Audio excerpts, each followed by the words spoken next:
Pemirsa, di 2016 ini kondisi pasar modal Indonesia terus membaik meskipun di 2 bulan terakhir nampaknya kondisi pasar sedikit terkoreksi. Nah, bagaimanakah nanti di 2017? Bagaimanakah gambaran perekonomian Indonesia di 2017?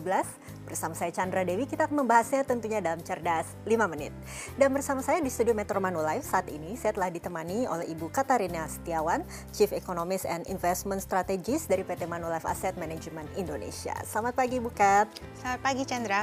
Oke, langsung saja ini Bu Kat, kiranya bagaimana melihat kondisi pasar modal sepanjang 2016 ini? Bisa dijelaskan? Sepanjang 2016 sampai akhir November memang kinerja pasar Indonesia itu cukup baik.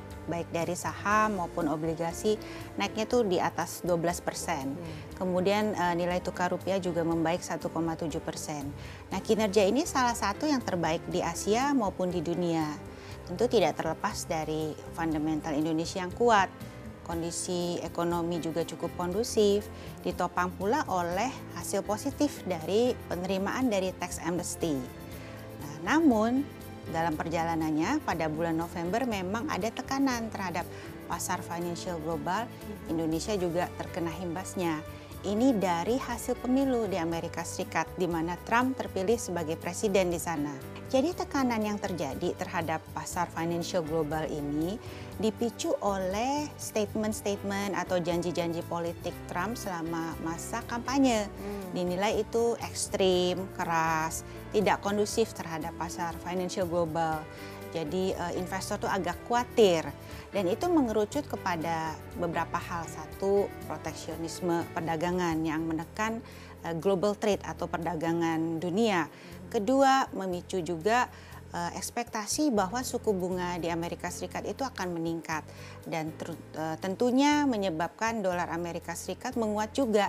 Ini memicu investor asing untuk keluar dari negara-negara berkembang termasuk Indonesia.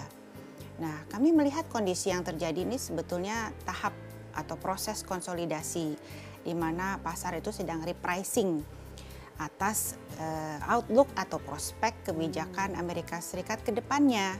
Pada akhirnya nanti tentu investor akan fokus kembali ke fundamental negara masing-masing dan karena fundamental Indonesia itu cukup kuat, maka akhirnya dana-dana yang tadi keluar itu akan masuk lagi ke Indonesia untuk berinvestasi lagi. Oke, kalau gitu gambaran perekonomian Indonesia untuk tahun depan sendiri bagaimana ini Bu Kat? Tahun ini sebetulnya itu sudah membuka jalan bagi perekonomian yang pemulihannya akan lebih baik lagi di 2017. Karena sepanjang tahun 2016 kami melihat kebijakan fiskal dan kebijakan moneter, jadi dari sisi pemerintah maupun BI-nya itu sangat pro pertumbuhan. Kita lihat BI sudah memangkas suku bunga 6 kali, sehingga suku bunganya cukup rendah saat ini. Kemudian pemerintah mengeluarkan berbagai paket kebijakan, sampai sekarang ada 14. Yang intinya adalah untuk meningkatkan daya beli serta memperbaiki iklim investasi Indonesia.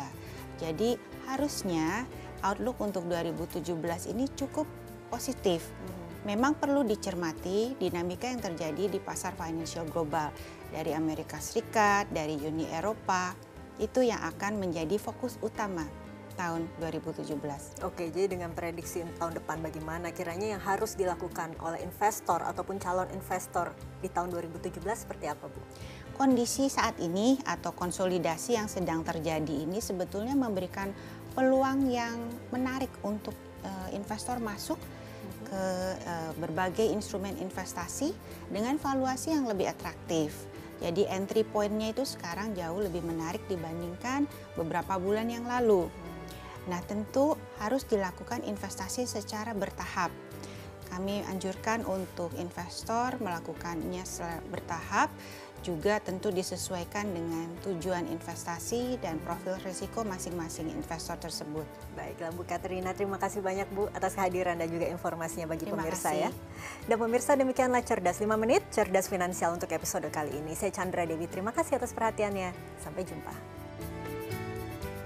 Dipersembahkan oleh